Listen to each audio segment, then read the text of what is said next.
Okay, we're up to the fifth Mishnah in the third parak of Matzah. You can find the handouts, page 107.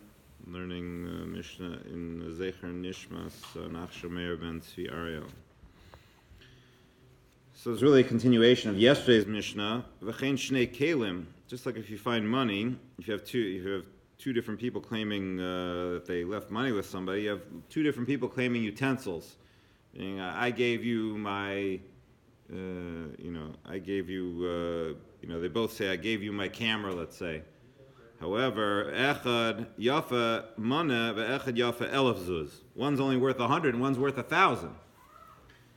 Zeh omer yafa shali v'zeh omer yafa shali. Both of them say that the good one is mine.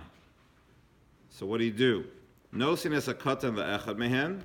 So you give the lesser one, the $100 one, to one of them, and mitocha gadol nosin to make katan lasheni, and from the big one, you give the value of the little one to the second person. V'ashar yemuna chachiyavo Eliyahu, and the rest will wait until Eliyahu Hanavi comes. According to Rashi, means like the big one you break into a smaller piece, and you give a piece of the broken one.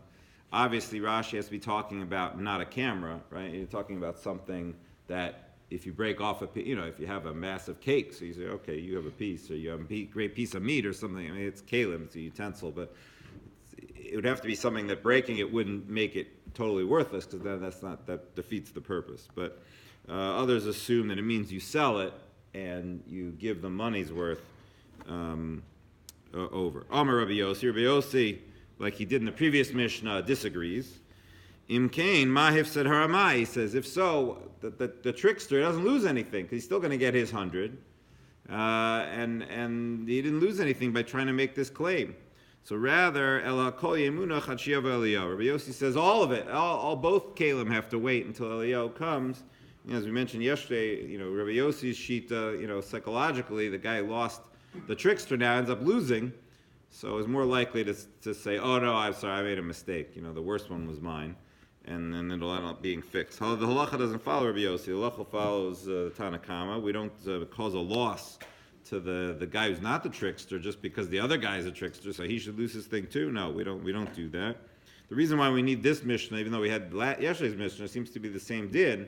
That even in the case where we're talking, there it's talking about money. So what's the big deal? So you give 100, and you hold on to 100. Here, at the end of the day, the guy who's not the trickster, who's going to lose out here because it's his. The guy who has the $1,000 thing, all he gets back is 100, and he loses out on his utensil.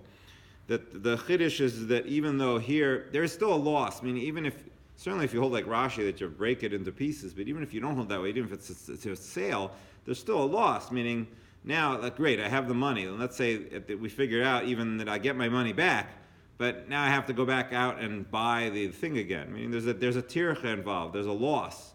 But even if we don't say the thing is broken, but there's a loss, and you have to be able to go and get another one and whatever. It's you don't have your thing anymore. So even so, nonetheless, the Mishnah is saying that the halacha still remains the same as in the case of just the money, just the funds.